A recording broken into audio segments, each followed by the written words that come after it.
اور جو مصیبت تم پر واقع ہوتی ہے سو تمہارے اپنے کرتوتوں سے، اور وہ بہت سے گناہ تو معاف کر دیتا ہے۔ اور تم زمین میں اللہ کو عاجز نہیں کر سکتے، اور اللہ کے سوا نہ تمہارا کوئی دوست ہے اور نہ مددگار۔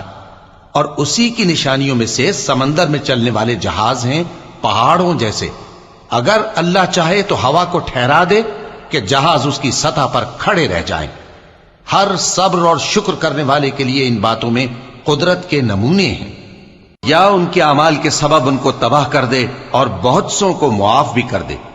اور سزا اس لیے دی جائے کہ جو لوگ ہماری آیتوں میں جھگڑتے ہیں وہ جان لیں کہ ان کے لیے کوئی جائے فرار نہیں۔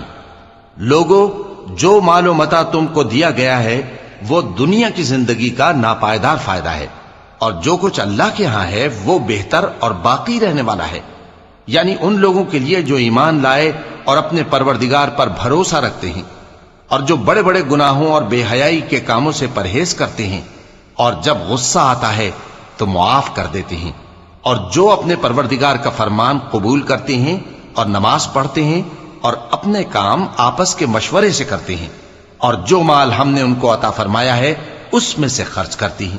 اور جو ایسے ہیں کہ جب ان پر ظلم و زیادتی ہو تو مناسب طریقے سے بدلہ بھی لیتی ہیں، اور برائی کا بدلہ تو اسی طرح کی برائی ہے، مگر جو درگزر کرے اور معاملے کو درست کر دے تو اس کا بدلہ اللہ کے ذمے ہے۔